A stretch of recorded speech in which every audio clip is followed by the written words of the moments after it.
Hey guys, some new rules coming about in 2019. Figured I'd give you a quick rundown of what the USGA has to say. There's some interesting stuff and some things about hazards and taking drops and behaving yourself and breaking clubs and all kinds of cool stuff.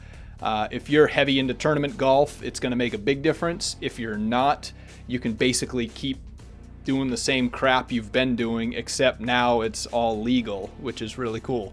And they're really pushing pace of play too. So I think it'll be a quick rundown, and hopefully it'll be some help to you.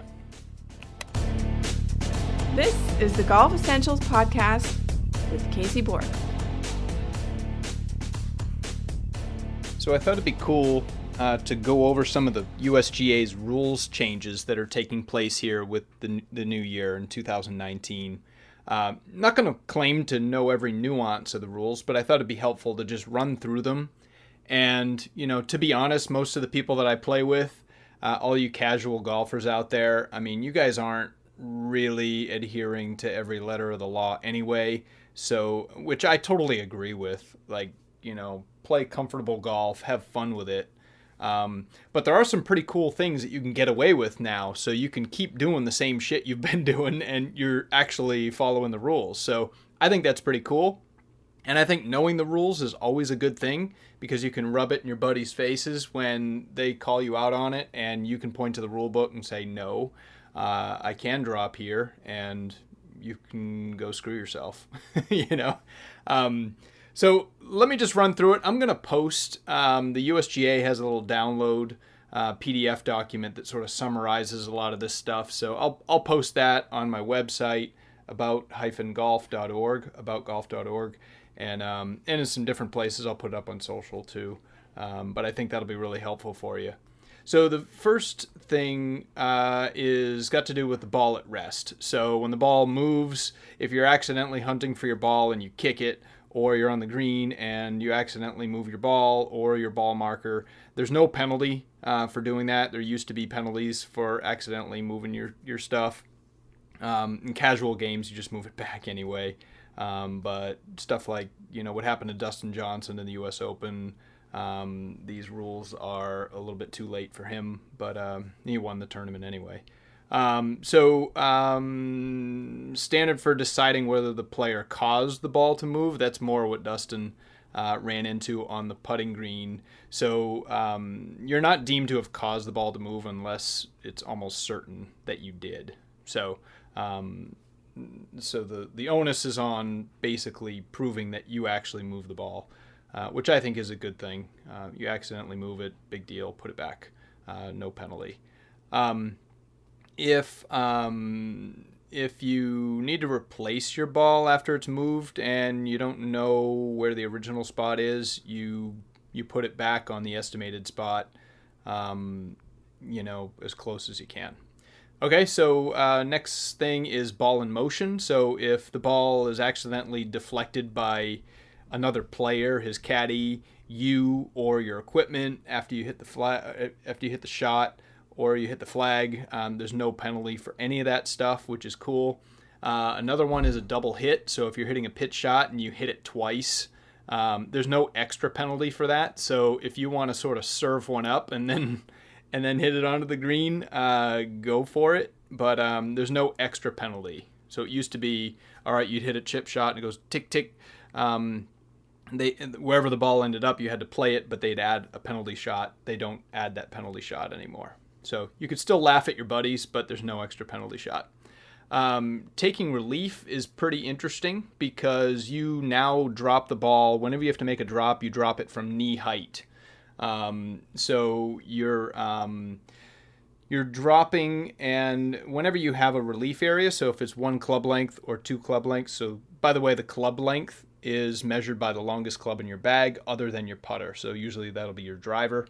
But when you're taking a 1 club length or 2 club length, whatever it might be, the ball has to drop inside that area, and it has to stay inside that area. It used to be that the ball could roll an extra 2 club lengths from where it originally hit the ground, and that's no longer allowed. So it's going to have to stay within that designated sort of relief area. So it should be easier to do with a lower drop, and you can find a good piece of grass to land it on. You can be more accurate with your drops.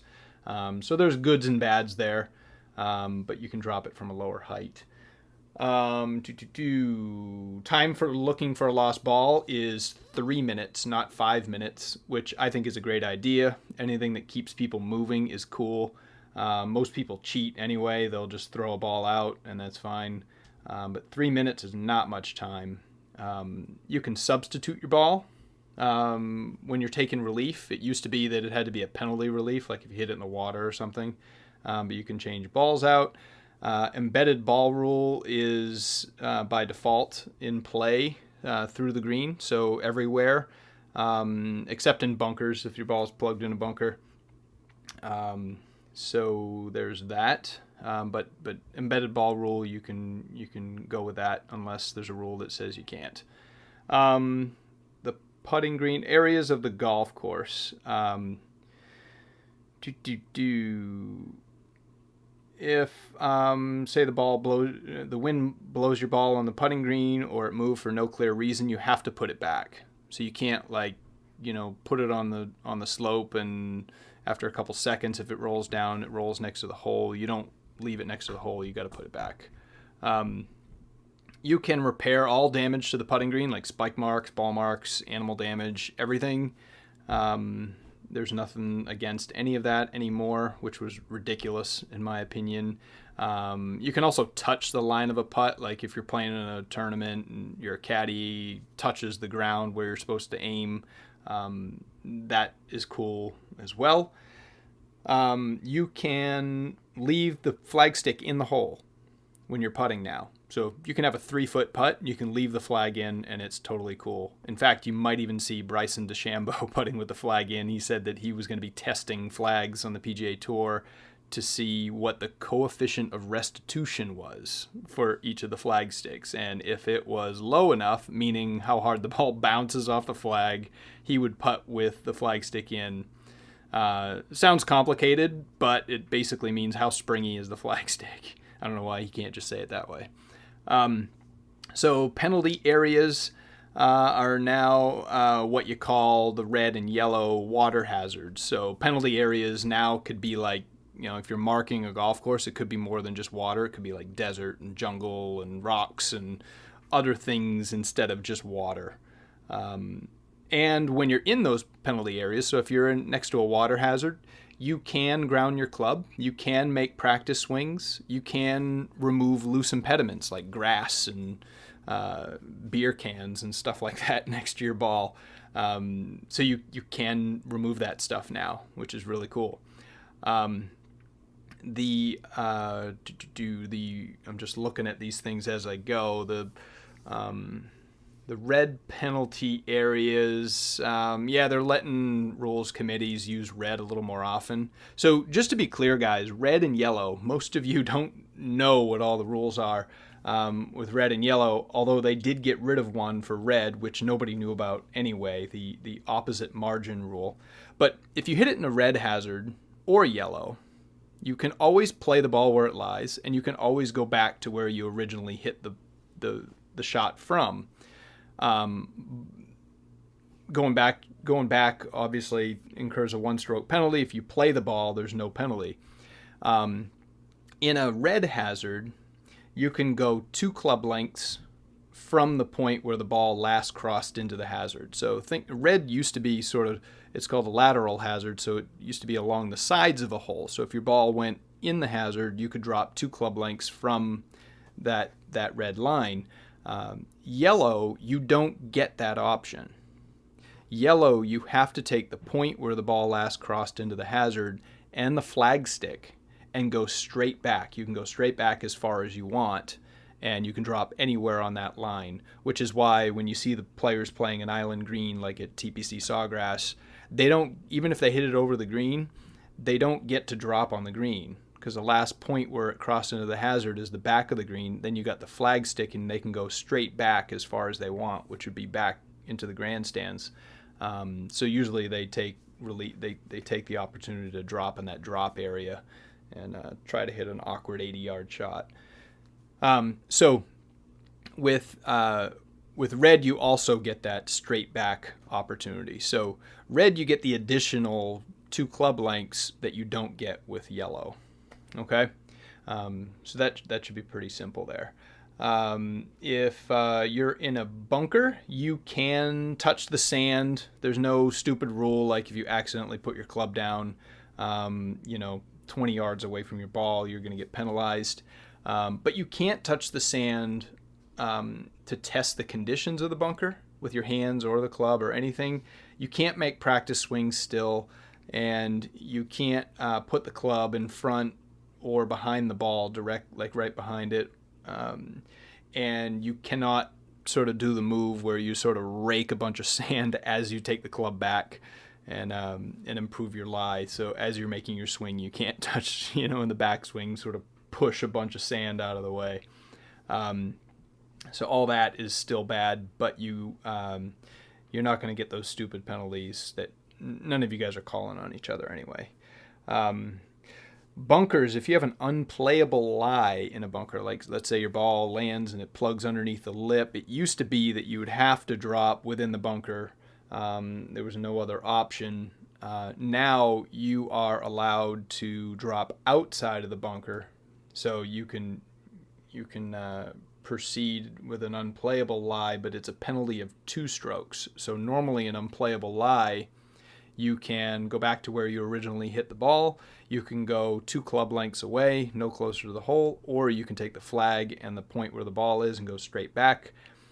Unplayable lie is a penalty of 1 shot. So if you're under a bush or something, you got those 3 options. But if you're in a bunker, you can do any of those things. But if you actually take a drop outside the bunker, it's an extra stroke. So it's 2 shots instead of just 1. Anyway, so it doesn't happen. I don't think it's ever happened in my golf career, so chances are you don't have to worry about that one. Equipment, damaged clubs. This is a pretty cool one. So you can continue using a broken club even if you damaged it because you were pissed off. So that's pretty cool. You break your 7-iron in half, and now you got a little shorty that you can use if you need to chip out from under a bush. So keep it in your bag. And so that's pretty cool. On the downside, you can't replace a damaged club unless you weren't responsible for the damage. So if you get pissed off and break your driver, you can't go to your car at the turn and grab a new one. You got to deal with it. On the other hand, if your buddy plays a trick on you and unstraps your bag and the clubs fly out of the back of your cart and smash your driver, then you can go and replace it. Distance measuring devices are allowed. Advice, so a caddy no longer is allowed to sort of stand behind you and line you up. I don't think many of you guys are using caddies, but you can't have a caddy stand there, yep, that looks good, and then get out of the way. They're not allowed to do that anymore. Caddies can mark balls on putting greens, and they got a bunch of stuff. I mean, a lot of the stuff, they're really trying to promote pace of play. Rounds of golf take too long, and they want people to hurry their asses up. They're saying you're supposed to hit a shot in no more than 40 seconds. So that's pretty quick. You get to your ball, figure it out, laser your distance, pull a club and give it a rip, and then move on. And so they're all about people moving quicker, which I'm sure all of you are all about too. I am. And so let me see, pace of play. They got an interesting thing. So they got a modification of stroke play that they're going to allow stroke play with maximum scores. So you might see some tournaments where you got double par or net double bogey, that sort of thing is maximum score. And they're allowing ready golf in tournament play. So there's nobody's going to frown at you and look at you funny if you agree to play out a turn, that sort of thing, in a stroke play environment. Match play, you got to be a little careful because it matters so much what the other player's doing. So standards of conduct, again, back to broken clubs and stuff. So they're basically saying committees can kick you out if you're being a dumbass, which I would agree with. Integrity, They're basically putting a little more trust in people, like no longer if you're going to mark your ball and clean it or identify it, that sort of thing, you no longer have to announce to your playing partners that you're doing that. And all this stuff is pretty straightforward. There's some pretty big changes if you're heavy into tournament golf. Reading into this stuff a little deeper and making sure you got it down is going to only help you. If you're just playing casual golf with your buddies, there's a few extra things that you can get away with, or you can continue doing what you've always been doing, and all of a sudden you're within the rules, which is pretty cool. Like putting with flag sticks and, grounding your club in hazards and doing all kinds of stuff that you didn't know that you were doing wrong. So anyway, this little PDF spreadsheet is available on my website. Go ahead and check it out. Use it however you like. If you've got any questions, just shoot them to me on social or hit me up. Twitter's a good way to do it, or hit me up with an email. I'll be glad to answer anything you got. I hope that was helpful to you guys, and good luck with the new rules in 19. Hey, if you haven't subscribed to the Golf Essentials podcast, it'd be super cool if you did. If you really like the stuff, please share it with your buddies. I would really, really appreciate it. Thanks, guys.